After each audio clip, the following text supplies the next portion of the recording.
oh, this is great. Something Dick. This mockingbird's always mocking all the other birds, like all the swans and the ducks and that, and drop bombs on them. Hi, I'm Daisy May Cooper and I'm the author of Don't Laugh, It Will Only Encourage Her. And I'm here today to play working title. Is that right?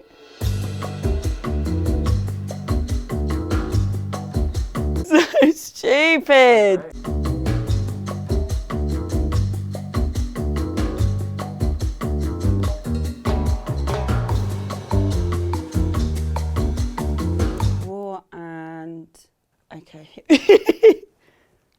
War and Tom Hanks. So this is about Tom Hanks, right?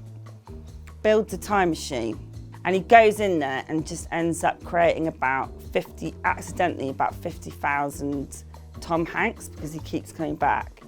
And then all the Tom Hanks believe that they're the real Tom Hanks. So they all start kind of fighting each other.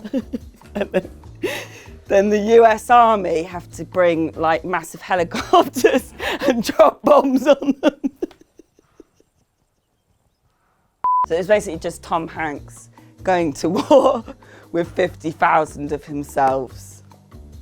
It ends with one original Tom Hanks is left, and then he trips up over Tom Hanks that he's killed and does a roly-poly back into the time machine, which then creates another 50,000 Tom Hanks. And it's just all over again, and the audience go, oh, there's going to be a sequel to this.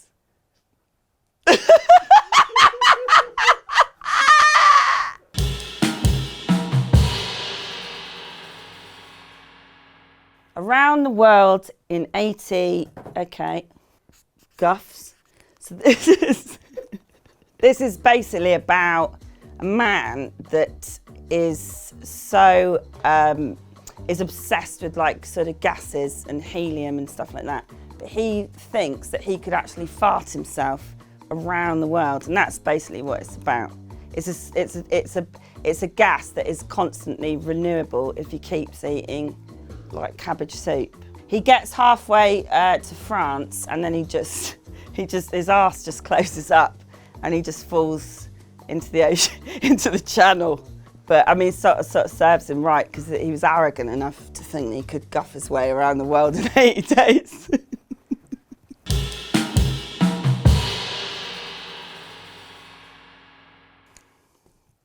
Okay, so we've got a blank of one's own. I'm going to write here a Woolworths.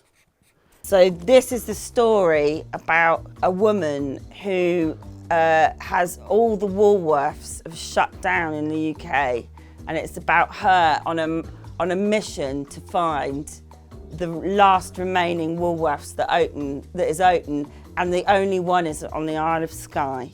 The word has only got to them that Woolworths have gone out of business, so they're still sort of plugging it away.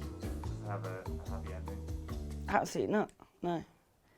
That's perfect.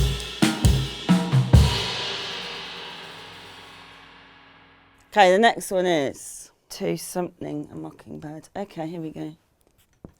To humiliate a mockingbird. This mockingbird's always mocking all the other birds, like all the swans and the ducks and that.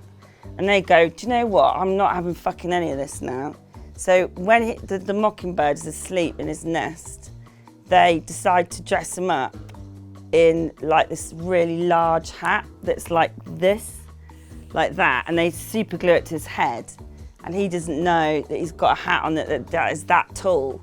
And all the other birds are like, look at this fucking twat. It's like an Aesop's fable of don't mock others.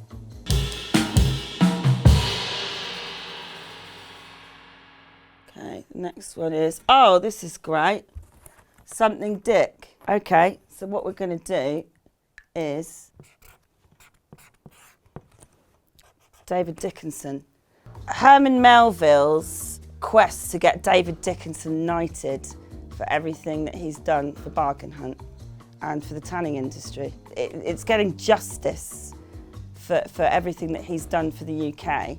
And then there's a big fight where he turns up at Buckingham Palace, and he's saying to the Queen, "I don't understand why you're ignoring this man and everything that he's done for the UK." And she just says, I just think it's a really bad idea knighting him, because then you're going to open the floodgates, and then everyone's going to want to get knighted, like the guy who does Homes Under the Hammer and stuff.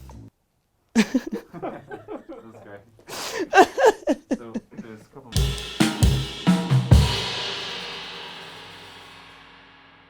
Okay, the catcher in the service station.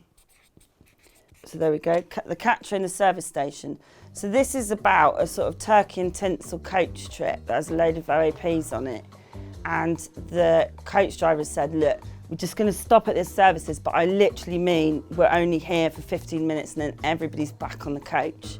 Like, don't be getting like a massive Harry Ramsden's or whatever, like literally just pick up a sandwich, go to the toilet."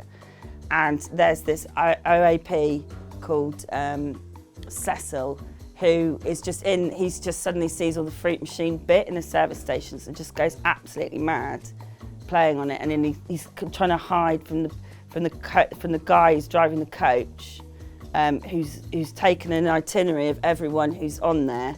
And then it's just like a whole massive, it turns into sort of like a sort of Tom and Jerry rat race, trying to find Cecil, who's just got addicted to Rainbow Riches. And every time he walks past, he just ducks down and then puts another quid in.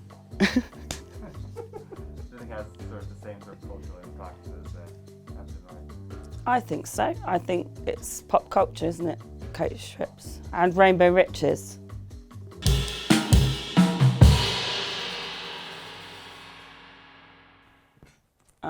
Don't Something, It Will Only Encourage Her by Daisy May Cooper. Right, what will that be? Don't give her Oyster Bay Sauvignon Blanc, because it'll only encourage her to text her ex-boyfriends about 2 o'clock.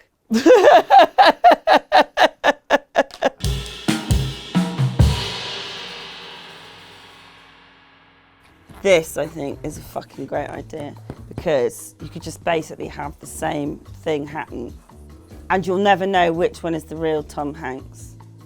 And then Eminem could do the soundtrack, which is called "Will the Real Tom Hanks Please Stand Up?" And all 50,000 of them stand, because they all believe that they're the real Tom Hanks. Thank you for watching. You can get my book in the description below. I've always wanted to do that. Or you can subscribe to Penguin by the left. Hopefully it will be here on the day.